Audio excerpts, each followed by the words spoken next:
Le sang du Seigneur Jésus se rapporte en tout premier lieu au péché et à la rédemption qui donne la vie. C'est là le domaine particulier dans lequel il exerce ses effets. J'aimerais que vous puissiez prendre votre Bible en gardant sous les yeux l'affirmation.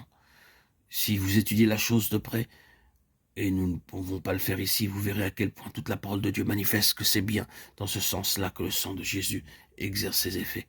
Le sang se rapporte à la purification, à la rédemption et à la vie qui est la conséquence de l'une et de l'autre. Autrement dit, le sang est en étroite corrélation avec le péché et avec tout le terrain que Satan occupe de plein droit à cause du péché.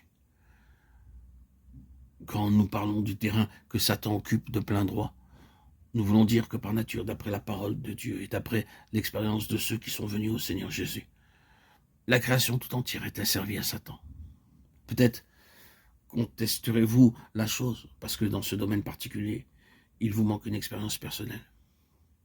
Mais essayez un peu de venir au Seigneur Jésus.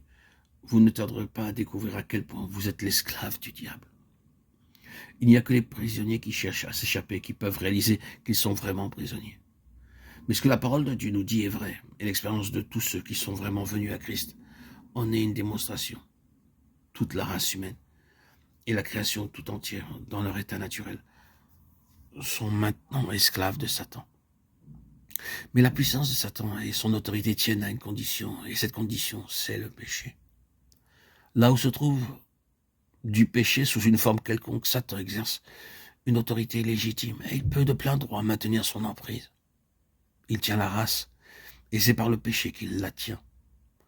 Le péché est la seule explication de cette étreinte diabolique qui se perpétue sur l'ancienne création. On peut dire que c'est la chaîne par laquelle la race tout entière est sous la puissance de Satan. C'est donc le péché qui constitue pour lui son terrain légal. Toutes les prérogatives dont il jouit de plein droit ont pour principe l'état dans lequel l'homme est tombé par son péché, péché contre Dieu, obéissance à Satan. Le sang donc se rapporte au péché et à tout le terrain légalement occupé par Satan. Condamnation et mort, tels sont peut-être les mots qui qualifient le mieux cet état de fait. C'est par ces deux mots que l'apôtre, dans les 3 premiers chapitres aux Romains, récapitule sa magnifique argumentation.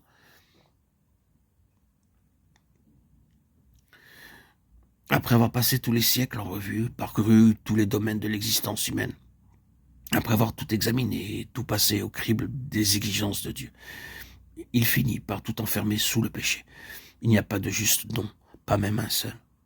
Et par l'esprit, il prononce le verdict. Tous sont sous la condamnation et par conséquent, tous sont sous la mort. Ce sont ces deux mots qui représentent le terrain légal qui permet à Satan de tenir la race dans la servitude.